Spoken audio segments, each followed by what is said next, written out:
नाजरीन, मैं हूं Amreen Asghar, your sports analyst and your watching digital magazine. PSL का ज़माना है, बहुत कुछ आपको बताना है, तो आइए करते हैं प्रोग्राम का बाकायदा आगाज़ पीएसएल राउंड अप से। जी जनाब, कल खेला गया दो बहुत ही इंपॉर्टेंट टीमों के दरमियान एक सनसनीखेज मैच, जिसको वन साइडेड तो कहा जा सकता है, लेकिन हार जीत किसी एक का मुकद्दर बनती है। मैच हुआ इस्लामाबाद और मुल्तान सुल्तान के दरमियान। मुल्तान सुल्तान का होम ग्राउंड था, लेकिन फिर भी एडवांटेज नहीं उठा सके। चलिए इन सब चीज़ों पर, इन सब बातों पर नज़र डालने के लिए again a renowned person, Abid Zaidi साहब। जी सर, आपकी prediction again awesome, again excellent.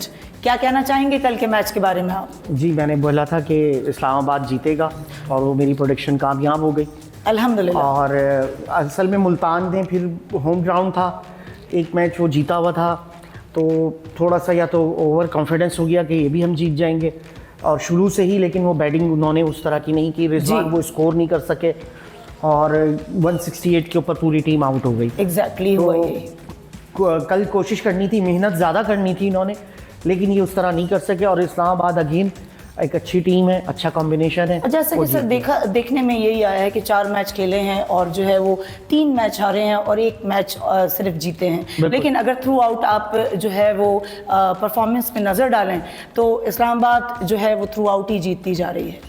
लेकिन थोड़ा डाउनफॉल था, थोड़ा सेटबैक रहा मुल्तान के लिए, लेकिन इस्लामाबाद की कारकर्दगी नो डाउट बहुत अच्छी रही। थोड़ा सा आप जो है रिवाइव करें तो इस्लामाबाद और दोनों की कोलैबोरेशन के बारे में आप क्या कहेंगे? देखिए, कल मैच में उतरे थे दोनों और हर कोई चाहता है कि मैं विन करूं। अच्छा, इस्लामाबाद जो है वो ये चाह रहा है, उसकी ये ख्वाहिश रही कि मेरा कोई भी मैच जो है ना, जो मुझे लगता है अब शादाब की इस पोजीशन में है जी, कि वो ये चाहता है कि अब सारे मैच हम विन करते हुए जो है ना वो उसके अंदर नेक्स्ट स्टेज में जाएं, एलिमिनेटर में जाएं, आगे जाएं। बिल्कुल, लेकिन sir let me clear one thing कि यही इस्लामाबाद ही आई थिंक जिसको जो है वो कराची ने हराया था। देखिए, मैच तो मैंने बोला ना, विन और वो होती है, लूज होता रहता है, तो एक दिन जीतने का भी होता है, एक दिन हार भी जाता है इंसान, बाय चांस कभी, लेकिन जो मेहनत होती है वो नज़र आ रही होती है, कोशिश। सर फिर मैं आपसे वही क्वेश्चन करूंगी कि मुझे मतलब जितने मैचेस मैं देख रही हूँ, ऑब्जर्व कर रही हूँ, तो मुझे तो वन साइडेड मैच ही नज़र आते हैं और कोई भी टीम जो है वो इस्लामाबाद के आगे नहीं टिक पाती। What is the secret of success of Islamabad team? देखिए, अच्छी सिलेक्शन, मैं फिर बोलूँगा अच्छी सिलेक्शन की हुई है, टीम अच्छी है, शादाब एक अच्छा यंग है और मतलब प्रेशर नहीं लेता, मैच को चला रहा है, कैप्टनशिप अच्छी कर रहा है, सबको यूनाइट करके रखा हुआ है और फिर इसका नाम भी इस्लामाबाद यूनाइटेड है, तो पक्की यूनाइटेड टीम लग रही है। अच्छा, मेरा अपना ओपिनियन ये है कि थोड़ा सा जो है वो उसकी प्लानिंग के साथ बैट्समैन, बॉलर्स, इनकी परफॉर्मेंस बहुत अच्छी है। कहीं वो जो है वो रेस्ट देता है आजम खान को और कहीं किसी दूसरे को ऑल्टरनेट पे खिला रहा होता है। इस तरीके से थोड़ी कंपैटिबिलिटी और जो है वो कंफर्टेबल रहती है टीम भी, मतलब हर किसी को खेलने का मौका भी मिलता है। जी बिल्कुल, ऐसा ही हो रहा है ना, और अब तो इनके पास इस तरह का चांस भी है ना कि जो सिटिंग प्लेयर हैं वो भी बारी बारी उनको चांस भी दे सकते हैं, क्योंकि विन्स इतनी हो चुकी हैं। अभी इस्लामाबाद जो है ना बड़ी स्ट्रॉन्ग पोजीशन पर है और उसका अभी टक्कर का कोई भी नज़र नहीं आ रहा कि हाँ से, हालांकि कराची और उस विन किया था, लेकिन उस तरह से वो विन नहीं हुआ। कल सर साहबजादा फरहान साहब भी कुछ अच्छे रन नहीं बना सके, आई थिंक सो 22 पे आउट हो गए। तो देखिए, बात ये है वो नहीं, हर वक्त तो कोई प्लेयर नहीं देगा ना 100%, और हर वक्त तो नहीं जो है ना वो 50 बनेगी तो कभी 20 पे भी आउट हो जाएगा, कभी 50 पे भी हो जाएगा, कभी इससे बेहतर भी कर लेगा। लेकिन ये है कि ओवरऑल साहबजादा जो है वो अच्छा प्लेयर और वो पिच को भी समझ रहा है और अभी उसका बहुत अच्छा रिदम चल रहा है।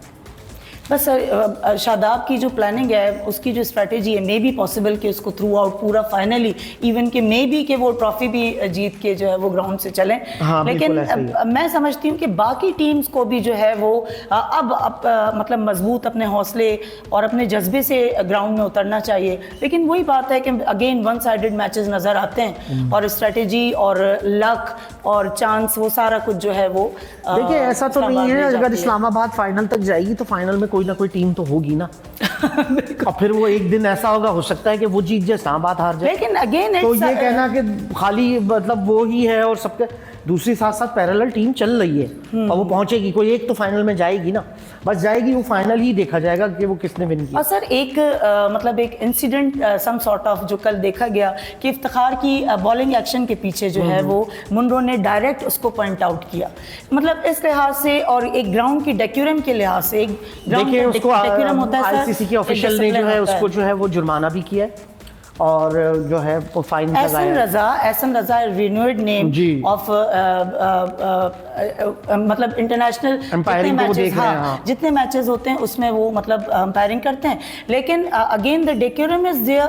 आप जब अंपायर वहाँ पे क्रीज पे मौजूद होता है, so why don't you complain to directly umpire, लेकिन उसने डायरेक्ट जो है वो हालांकि अजीब सी वो बात है कि मैच को मैच की तरह लिया है, फॉरेनर प्लेयर है, बिल्कुल आप आए हो, आप हमारे मेहमान हो, तो थोड़ा सा कूल डाउन। और ये लेकिन इसका रिएक्शन रिजवान ने इसका रिएक्शन बड़ा मतलब हेक्टिक और मतलब लाइक रिएक्शन काफी उसका गर्म आया और उसने फिर जाके अंपायर से बात भी की थी। पठान है ना, वो दिमाग थोड़ा सा घूम जाता है बिल्कुल, लेकिन in my point of view होना यही चाहिए कि अगेन वही कहूंगी कि एक डेकोरम बना होता है, एक डिसिप्लिन होता है और आपको लाइक सबऑर्डिनेट कर रहे होते हैं एक अंपायर, आपको इवन दो होते हैं, लेकिन आप डायरेक्ट किसी को पॉइंट आउट करेंगे इस तरीके से तो आपका जितना भी जज्बा है और आपका हौसला है वो थोड़ा सा लो डाउन होता है। लेकिन मेरे हिसाब से तो मैं समझती हूँ कि उसको 2-3 मैचेस के लिए बिठा देना चाहिए।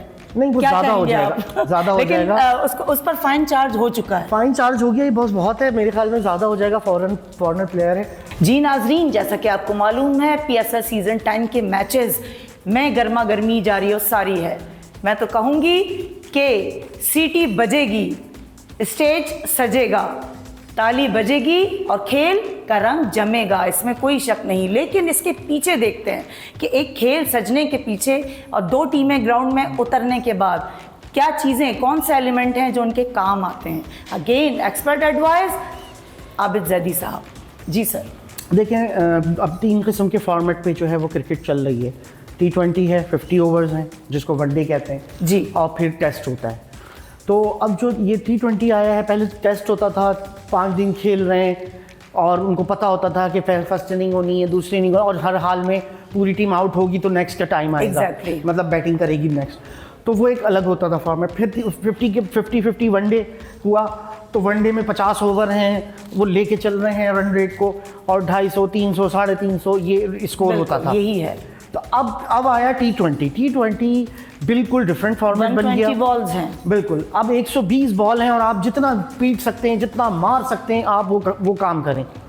अब होता ये है कि इसमें एक पावर प्ले दिया हुआ है, एग्जैक्टली, जो 6 ओवर का होता है, वेरी इंपॉर्टेंट। वो 6 ओवर में मैंने देखा है कि बाज़ औक़ात कोई टीम 100 भी बना लेती है, एग्जैक्टली, कोई टीम जो है वो बामुश्किल 40 और 35-40 के करीब बनाती है। तो जो दोनों का डिफरेंस ये होता है कि जो पावर प्ले को यूज कर लेता है वो फिर बहुत अच्छे से आखिर के जो 5 ओवर होते हैं उसको मिला के और एक अच्छा स्कोर दे देता है। लेकिन अभी जो हम देख रहे हैं, अभी जो हमारी ये टीम है, मुझे ऐसा फील हो रहा है कि ये अभी तक T20 को समझे ही नहीं है। बिल्कुल सर, मैं समझती हूँ T20 का जो फॉर्मेट है ना, it's really may be difficult and like मतलब सिंपलिसिटी इसमें ये है कि आपको 120 बॉलों के अंदर अच्छे से अच्छा अपने जो है वो स्कोर करके दूसरी टीम अच्छा, पता है क्या, जो ओपनर आया है ना, ओपनर का काम ये है कि ओपनर उसके साथ 1 डाउन, इन दोनों का काम ये है कि 6 ओवर्स को जितना तेजी से यूटिलाइज कर सकते हैं ना वो करें, मार धाड़ करें, क्योंकि यार आपके आउट होने के बाद भी तो 8 लोग बैठे हुए हैं ना, बिल्कुल 8 लोग प्लेयर हैं ना जिन्होंने आना है, तो आप जितना अच्छा करेंगे, इससे क्या होता है, आप जब शुरू हुई से मार धाड़ करते हो तो बॉलर बहुत ज़्यादा घबरा जाते हैं, फिर वो एकदम से स्कोर देते हैं। कोई उनकी अगर कोई अच्छी, देखो बॉलर कभी कभी अगर अच्छी बॉल करा दे तो फिर उसको थोड़ा सा स्टे ले लो, जरूरी नहीं है कि हर बॉल पे मारो, अगर ओवर में 2 या 3 बॉलें मिले तो उसको जरूर यूटिलाइज करो, प्रेशर में नहीं रहो।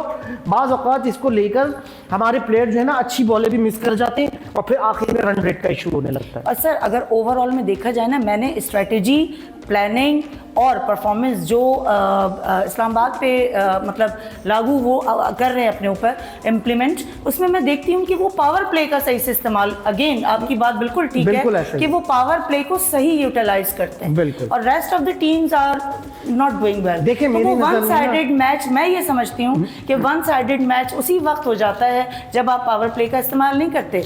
यही हुआ है मुल्तान सुल्तान के साथ। बिल्कुल। अब मेरी नज़र में शुरू के 6 ओवर और आखिरी के 5 over they are crucial overs. बिल्कुल क्रूशल। अच्छा, जो मिडिल ओवर हैं उसमें टीमों को चाहिए, बैट्समैन को चाहिए कि अगर मिडिल ऑर्डर्स आए हैं तो जितना टुक टुक और कुछ थोड़ा सा मार के थोड़ा सा रन देते रहे बॉल पे और एक आध चौका छक्का अच्छी बॉल मिले मारे, लेकिन इसको ले जाए 5वें ओवर, लास्ट 5 ओवर तक और फिर धड़ विकेटों को देखते हुए कि अगर आपके पास 4 या 5 विकेटें पड़ी हुई हैं तो आप बहुत अच्छे से खेल सकते हो। और शुरू के पावर प्ले को ले, तो ये जब तक इस तरह का हमारी टीमें नहीं करेंगी तो T20 के फॉर्मेट को नहीं समझेंगी। इसी तरह कभी कभी लो स्कोर में और कभी जो है वो बिल्कुल अनप्रोडिक्टेबल आउट हो जाना मैं और ओवर का सही इस्तेमाल ना करना, तो T20 का मज़ा नहीं आता। और मैं कहता हूँ अब तो 200+ ओवर स्कोर होता है ना, बड़ा मज़ा आता है। जो है वो कोई टाकरा फाइटिंग होता है, बिल्कुल कोई सनसनीखेज मुकाबला नजर। बाकी तो हमेशा ये कह देते हैं यार वो 70 होने चाहिए थे, 180 होने चाहिए थे। प्रेशर भाव का 200 के बाद ही बनता है। एग्जैक्टली सही कह रहे हैं। लेकिन सर अगेन वही कि आपकी स्ट्रेटेजी किस हद तक कामयाब होती है, आपकी प्लानिंग, आपकी परफॉर्मेंस। नो डाउट कि कभी कभार ऐसा भी होता है कि दोनों ओपनर जो हैं वो पवेलियन की तरफ चलता बनते हैं, लेकिन क्या कि नीचे आने वाले कम से कम मैं ये समझती हूँ कि ओपनर इतना कर जाएं कि पीछे से आने वालों को बैकअप मिल जाए। बिल्कुल। लेकिन हम बात कर रहे हैं, लेकिन वो लोग जो पिच पे उतरे हुए होते हैं ना, असल तो देखें वो कहते हैं कि ना कब्र का हाल मुर्दा ही जानता है। एग्जैक्टली। तो वो वही जान रहे होते हैं क्योंकि पिच की क्या चीज़ हो रही होती है, क्या चल रहा होता है। तो और अगर कभी कभी चल भी जाते हैं और कभी आउट हो जाते हैं तो ये पार्ट ऑफ अ गेम। लेकिन जो मेन जो बेसिक्स हैं वो मैंने आपसे आज डिस्कस की कि पावर प्ले के 6 पावर प्ले के ओवर शुरू के और आखिर के 5 टीम को इसके ऊपर बहुत ज़्यादा again you already discuss the score also कि स्कोर कितना होना चाहिए उस पावर प्ले के अंदर। बिल्कुल बिल्कुल जी जनाब, एक और सनसनीखेज टाकरा होने वाला है जो लाहौर और पेशावर के दरमियान है। देखते हैं जीत का सहरा किसके सर बनता है। आइए अब मैच की प्रेडिक्शन के लिए दोबारा से आबिद ज़ादी साहब से पूछते हैं। जी सर, एज यूजुअल आपकी प्रेडिक्शन A1 जा रही है, ऑसम है, आप क्या कहेंगे मैच के लिए? जी, आज का मैच जो होने वाला है पेशावर ज़ल्मी का लाहौर कलंदर से, तो मैं समझता हूँ कि आज के मैच में लाहौर कलंदर विन करेगा। मैं फिर अगेन थोड़ा सा उसका साथ देना चाह रहा हूँ क्योंकि लाहौर भी जो है वो एक अच्छा जिंदा दिलाने लाहौर है, सिंपैथी भी होनी चाहिए सर। हाँ नहीं, जिंदा दिलाने लाहौर है, उनके लिए मेरी तरफ से वो है कि आज का मैच वो जीतें। मेरी ख्वाहिश भी है और मेरी प्रेडिक्शन भी कह लें इसको। ओके, लेट्स सी, देखते हैं कौन जीतता है और सहरा किसके सर जाता है। अगेन वही कहूँगी कि 6 टीमें हैं, 1 ट्रॉफी है। अभी तक की स्ट्रेटेजी, अब तक की प्लानिंग, अब तक के जितने भी फैक्ट्स एंड फिगर्स जाते हैं, अब तक Islamabad United one of the best. लेकिन लेट्स सी इन फ्यूचर, कुछ भी हो सकता है, क्रिकेट गेम ही ऐसा है। जी नाज़रीन, अब चलते हैं प्रोग्राम के इख्तिताम पर इस नोट के साथ कि ये टीमें हमारी हैं, 1 ट्रॉफी है, हमारा दिल, हमारी जान, हमारी दुआएं अपनी टीमों के साथ हैं। हमेशा यही कहती हूँ, तुम जीतो या हारो, हमें तुमसे प्यार है।